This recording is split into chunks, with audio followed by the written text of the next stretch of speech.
정부가 대북 무인기 침투 재발 방지 대책을 발표한 지 하루 만에 북한이 반응을 내놨습니다. 재발 방지 의지에 대해 높이 평가한다면서도 국경 경계 강화 조치를 취하겠다고 밝혔는데요. 이런 가운데 국방부는 재발 방지 대책으로 검토 중인 비행 금지 구역 등에 대해 군사 대비 태세에 영향이 없도록 추진하겠다고 강조했습니다. 문기혁 기자입니다. 정동영 통일부 장관은 설 연휴 마지막 날 대북 무인기 침투 재발 방지 대책을 발표했습니다. 비행금지 구역 재설정 등을 선제적으로 재검토한다는 내용도 담겼습니다. 우리 군 당국과 협력해서 우발적 충돌 방지와 군사적 신뢰 구축을 위해 비행금지 구역 설정 등을 포함해 기존 9.19 남북 군사합의 복원을 선제적으로 검토 추진해 갈 것입니다. 북한도 하루 만에 반응을 내놨습니다. 김여정 노동당 부부장 담화를 통해 재발 방지 의지 표명을 높이 평가한다면서도 국경 경계 강화 조치를 언급했습니다. 김 부부장은 한국과 잇닿아 있는 남부 국경 전반에 대한 경계 강화 조치를 취하게 될 것이라며 적국과의 국경선은 마땅히 견고해야 한다고 말했습니다. 국경, 적국 등을 언급하며 국가 대 국가 차원의 문제로 접근한 것이 눈에 띕니다. 통일부는 북한이 신속하게 입장을 밝힌 것에 유의한다며 재발 방지 조치들은 남과 북 모두의 안전과 평화를 지키기 위한 것이라고 강조했습니다. 청와대도 정부는 남과 북이 평화 공존과 공동성장의 길로 나아가길 기대한다고 밝혔습니다. 이런 가운데 국방부는 비행금지 구역 재설정 등을 검토하는 것에 대해 군사 대비 태세에 영향이 없도록 추진할 예정이라고 강조했습니다. 우리 군은 군사 대비 태세에 미치는 영향이 없도록 보안 대책을 강구해서 추진할 예정임을 말씀드립니다. 한편 정부는 관계부처 논의와 미국 등과의 협의를 거쳐 비행금지 구역 재설정 등 9.19 군사합의 복원 여부를 공식 확정해 발표할 계획입니다. KTV 문기혁입니다. 오보명 경북경찰청장과 박규남 대구 동부경찰서장이 12.3 비상계엄에 가담했다는 의혹으로 2월 19일 직위 해제됐습니다. 헌법 존중 정부혁신 태스크포스는 징계요구 대상자 89명을 발표했으며 그중 28명이 경찰인 것으로 나타났습니다. 중징계 16명, 경징계 6명 등 징계 수위도 결정됐습니다. 계엄 당시 서울경찰청 공공안전차장이었던 오 청장과 경기 남부경찰청 경비과장이었던 박 서장이 이번 징계 대상에 포함됐습니다. 오 청장은 올해 2월, 박 서장은 지난해 12월 각각 현재의 직위로 부임한 바 있습니다. 지난해 우리나라 항공교통량이 사상 처음으로 연간 100만 대를 돌파했습니다. 국토부는 국제선 교통량의 뚜렷한 회복과 확대를 주요 원인으로 분석했습니다. 윤현석 기자의 보도입니다. 지난해 우리나라 하늘길을 이용한 항공교통량은 전년 대비 6.8% 증가한 101만여 대로 집계됐습니다. 코로나19 이전 최고치였던 2019년 84만여 대보다 약 20% 늘어난 역대 최대치입니다. 연간 항공교통량이 100만 대를 넘어선 건 이번이 처음입니다. 일 평균으로 바꿔보면 하루 2,778대의 항공기가 우리나라 하늘을 오갔습니다. 25년 항공교통량 증가는 국제선의 뚜렷한 회복이 가장 큰 요인이고 특히 동남아, 중국, 일본 방면의 노선 수요 증가와 국제선 통과 비행이 늘어난 점이 전체 교통량 증가를 이끌었다고 볼 수 있습니다. 지난해 국제선 교통량은 78만 8,531대로 전년 대비 9.4% 늘었습니다.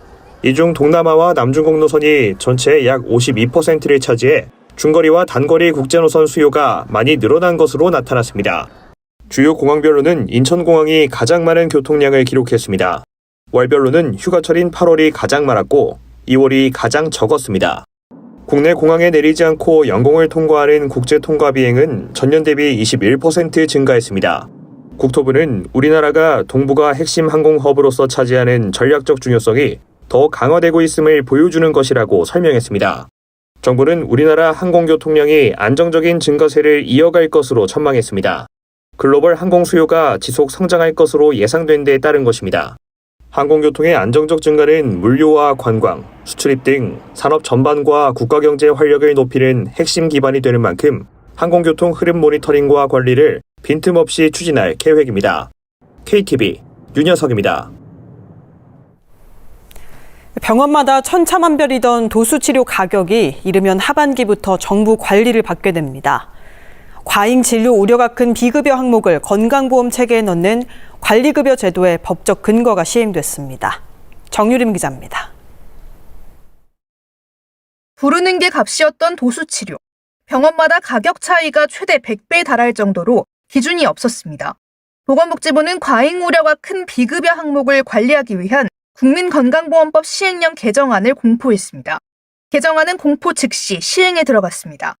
핵심은 선별급여 실시 대상에 사회적 편익을 위한 적정의료 이용 관리 항목을 추가한 겁니다.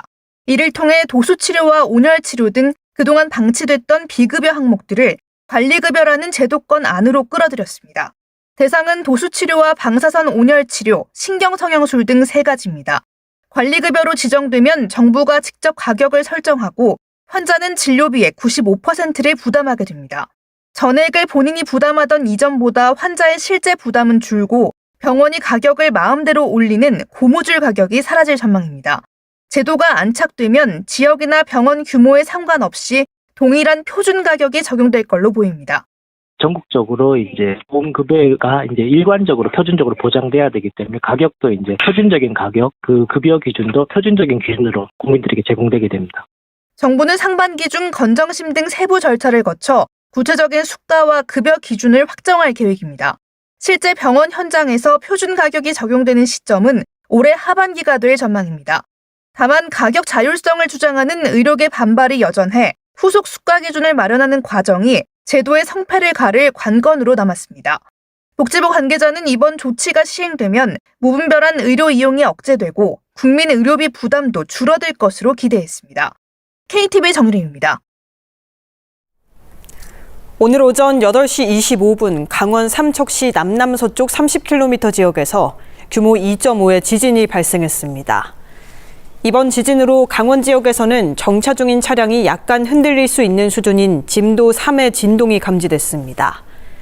기상청은 지진 발생 인근 지역은 지진동을 느낄 수 있다며 안전에 유의할 것을 당부했습니다.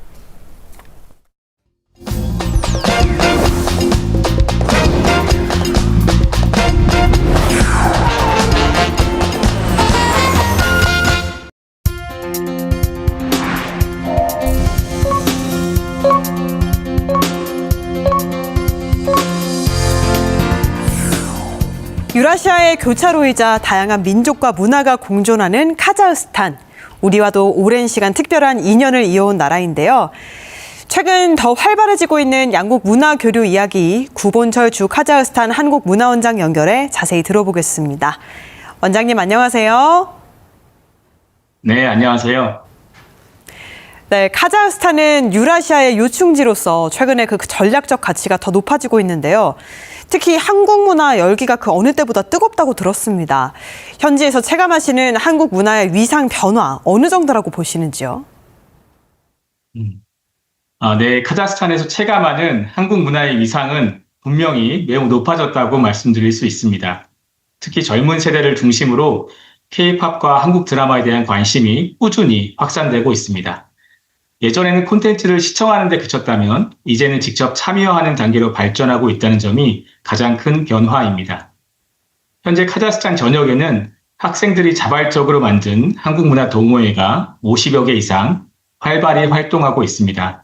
이들은 K-팝 커버댄스 공연을 직접 기획하고 학교 축제에서 한국의 날을 운영하면서 한복 체험이나 전통놀이 체험 프로그램까지 스스로 준비하고 있습니다.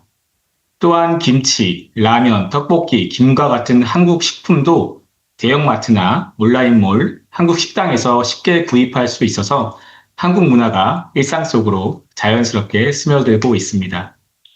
이런 관심은 한국어 학습 열기로도 이어지고 있습니다. 매년 약 2,300명이 한국어 능력시험에 응시하고 있고 한국어를 가르치는 대학교와 고등학교도 점차 확대되고 있습니다. 이제 한국 문화는 하나의 유행을 넘어서 카자흐스탄 청년 세대가 공감하고 즐기는 문화적 자산으로 자리 잡고 있다고 생각합니다. 네, 한국 문화에 대한 열기가 단순한 관심을 넘어서 이제 실질적인 결실로도 이어지고 있는 것 같은데요. 지난해 알마티에서 열린 문화경제융복합 행사가 큰 성과를 거두면서 현지에서도 주목받았는데 무려 10,000명이 넘는 관람객이 찾았다고요? 예, 카자흐스탄은 중앙아시아에서 우리나라와 가장 활발하게 교역하는 국가이자 자원과 인프라 측면에서 전략적으로 매우 중요한 파트너입니다.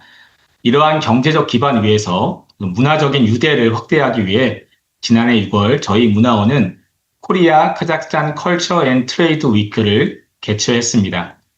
이 행사는 공연과 수출 박람회를 결합한 문화, 경제, 융복합 모델이었습니다. 문화원뿐 아니라 코트라, 관광공사, 농수산식품유통공사, 그리고 여러 한국 기업이 함께 참여해서 한국 문화와 산업, 관광을 동시에 소개했습니다. 문화원이 주최한 3일간 진행된 K-팝과 전통 공연에는 약 1만 명의 관객이 참여했고 대한민국 광복 80주년의 의미도 함께 나누었습니다. 또한 코트라가 주관한 수출 상담회에서는 약 1,400만 달러 규모의 상담과 MOU가 체결되면서 실질적인 경제 성과로도 이어졌습니다. 문화가 경제 협력의 기반을 넓히고 경제가 문화 확산을 뒷받침하는 선순환 구조를 확인한 의미 있는 자리였습니다. 그렇군요. 또 여기에 더해서 지난해에는 수도 아스타나를 넘어서 전국 16개 도시에서 K컬처 행사가 진행되면서 문화원의 활동 범위가 대폭 넓어졌는데요.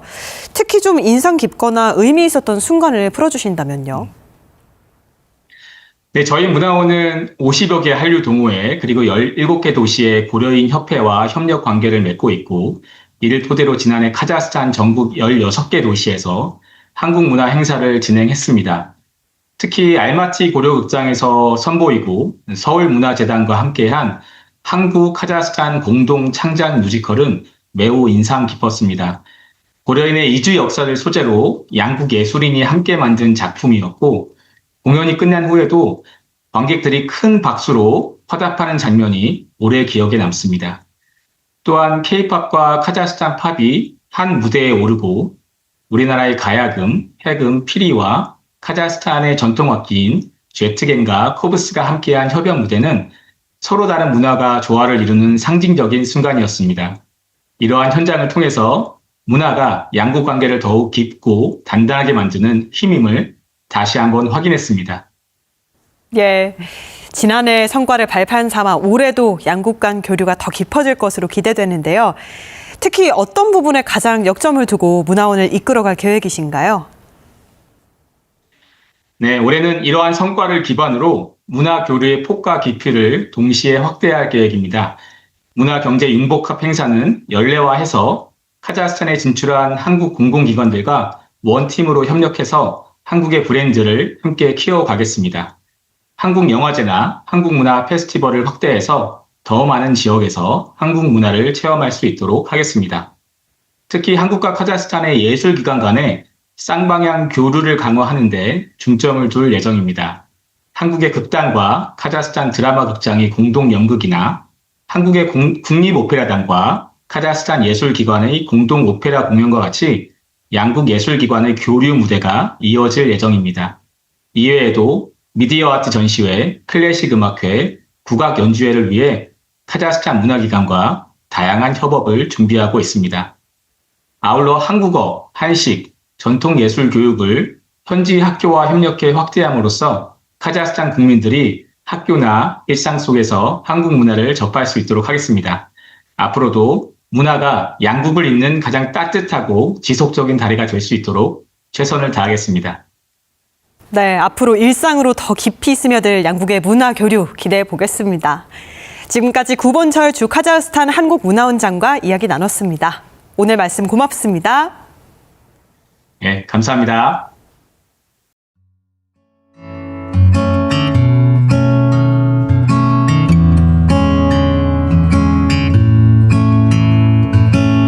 바다가 되고 싶어요.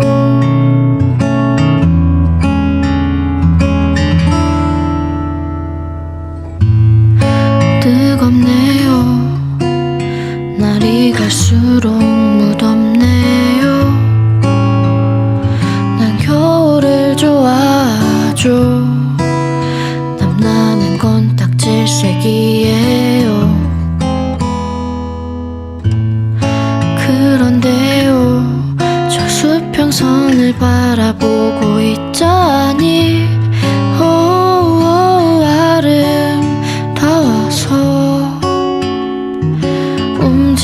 지지 못하겠네. 반짝이는 물결 일단 바다에 누워봐요. 우리 딱 하루만 더 있다가요. 내일이 없는 듯이 마셔요. 어쩌면 해가 안 뜰. 설 연휴가 끝나고 다시 일상으로 돌아왔는데요. 들뜨고 분주했던 마음은 내려놓고 회복하는 하루가 되길 바랍니다. 오늘 저희가 준비한 소식은 여기까지입니다. 시청해주신 여러분 고맙습니다.